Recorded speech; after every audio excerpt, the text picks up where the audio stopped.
Om Namah Shivaya.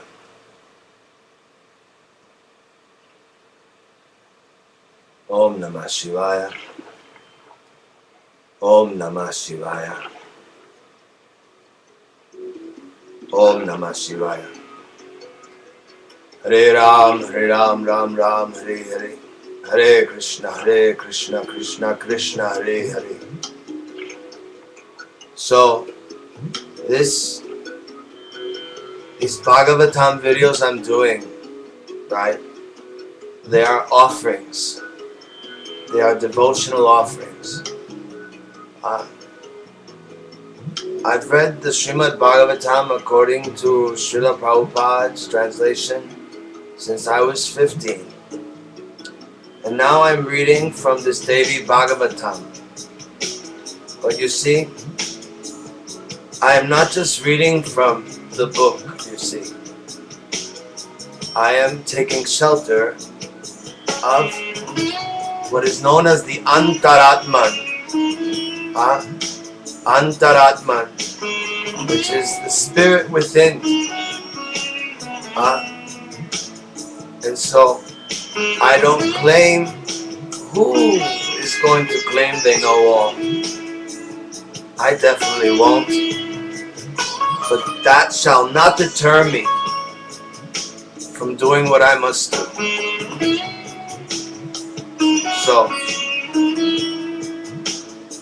So you have this Naimisharanya forest, as I have mentioned in other videos on this channel. And within this Naimisharanya forest, an assembly of great sages are gathered. And they are being led by this great sage, this great seer, Rishi, prophet you can say. His name is Shaunaka Rishi. And so they have in their midst this great speaker. Sutta means speaker, and his name is Ugrashrawa. And they are addressing him as Goswami because he is the master of all his senses. So Sutta just means speaker. And so they are asking him again and again, please tell us this Bhagavatam.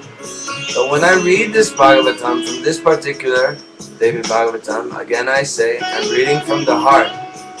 So when I find things in there that do not resonate with what the Bhagavan that dwells within me and without me tells me, then I won't say that.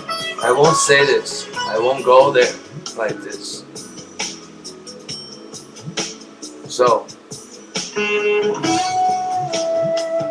there is this science called the science of the yugas, the science of the cycles of time. And usually it goes like this. You have Satya, the golden age, also known as Krita Yuga. And then you have Treta Yuga, which is the Silver Age. And then you have Dwapara Yuga, which is the Bronze Age. And then you have Kali Yuga, which is the Iron Age. So everyone has this misconception that at the end of the Kali Yuga, that right away we go into Satya. But there was this great sage named Sri Yukteswar Giri.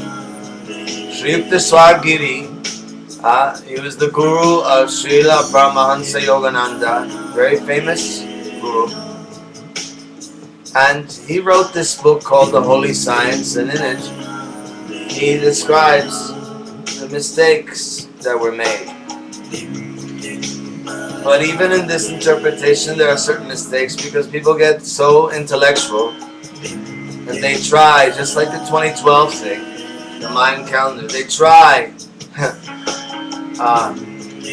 to figure out mathematically to the last detail. But how can you do this when Brahma, the grand architect of this universe, Brahma who lives who knows how long, maybe trillions of years, who knows. How can we figure these things out? But we can have some idea. So I like to simplify things. I leave it to all you other geniuses to figure these things out. Me, I'm just very simple. So, what Yukteswar said, that according to nature, which makes sense, that at the end of the Kali, he said, then it starts again and ascends. So it descends and it must ascend. So it's like this, and then all of a sudden, no, it makes like this, and then it makes a circle back up. And the spiral continues. Like the Zen circle that is never complete. Like the Kundalini serpent that is coiled 3.5 times. Because Kubjika is her name. Kubjika means the coiled one.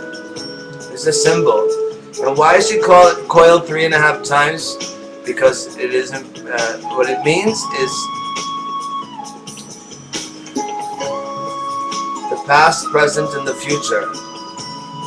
And there's always that unknown factor. And that unknown factor is just you, the soul, the Atman.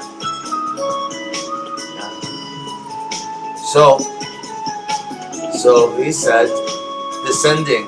So you have a Manvantara. And a Manvantara is when you have the 4 ages together. Right? 4 yugas together make a Manvantara. Which is a great eon. Comprised of 4 smaller eons. A great eon of Manu.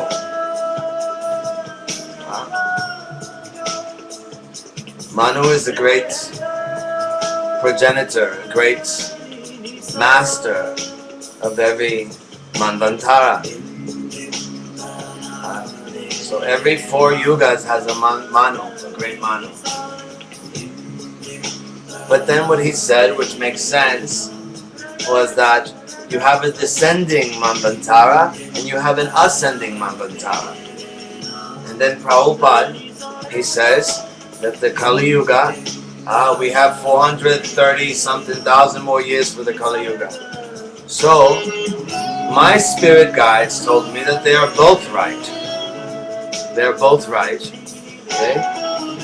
So what I say, I call the first Manvantara, the descending from the golden age, I call it, this is just what I say, I call it the Satya Manvantara, because everything is influenced from Satya, from the golden, from the pure age, degrading itself gradually.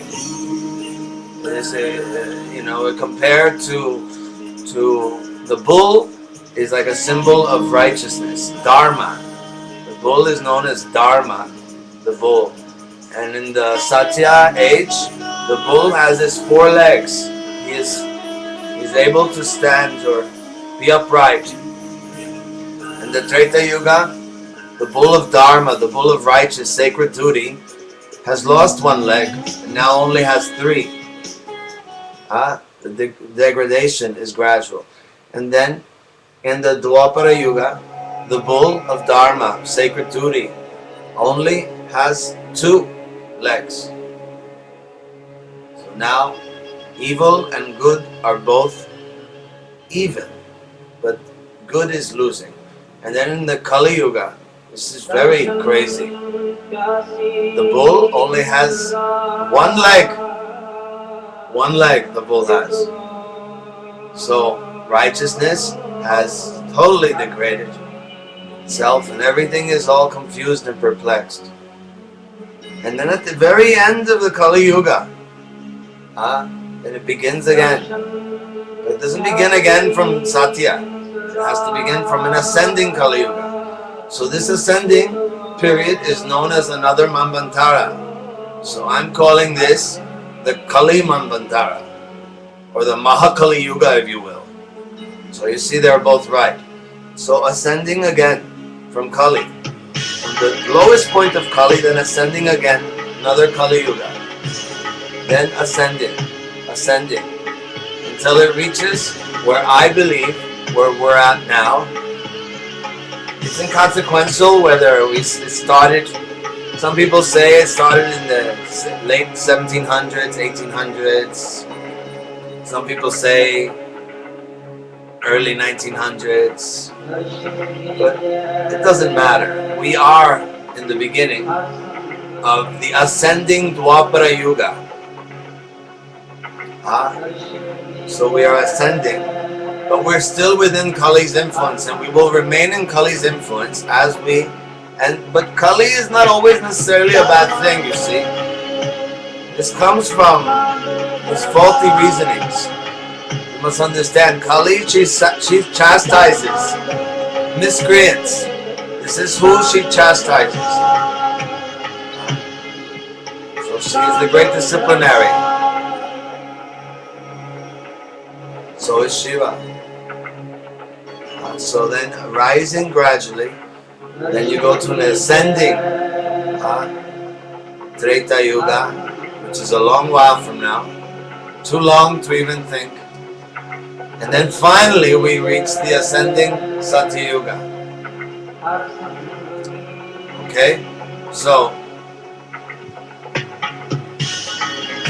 like it says, at every Manvantara, in each Dwapara Yuga, a certain Veda Vyasa expounds the Puranas, the legends, to preserve true Dharma.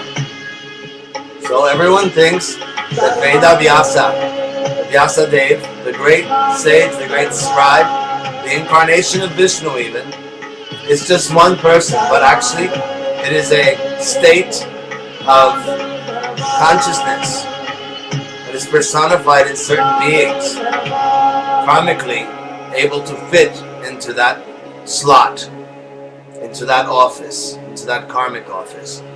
Because Veda means to know, and Vyasa, the word Vyasa means scribe. So in every Dwapara Yuga, there is a Vyasa. The Vyasa of the previous Dwapara Yuga is known, or was known, as Krishna Dvaipayana. This was his name, Krishna Dvaipayana. And now we can see that everything is advancing. So there is also a Vyasa now. But we are just waking up. We are still very mired. And we are entering into a very adventurous time. Because the bull of Dharma is still only having 2 legs, you see. It's just getting strong. So this is the age, but we're ascending. So this is the age where this battle, this ancient, legendary battle between good and bad is occurring. So this is why I have to try to simplify this as much as I can. Hare Krishna. And I'm not just coming up with this is my whole lifetime. And everyone has their own ideas, and that's fine. Hari Bol. Om Namah Shivaya.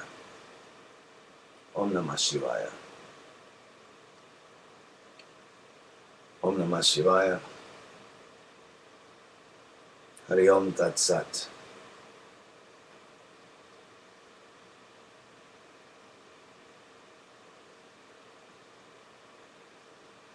This is going to be a very funny Bhagavatam channel, you know? Very funny.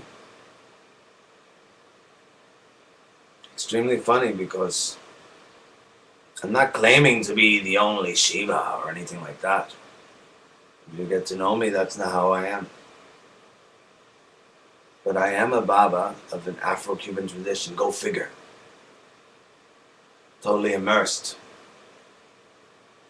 with Shiva, Shakti, Krishna, Radha. Anyway, this is me. Hare Krishna.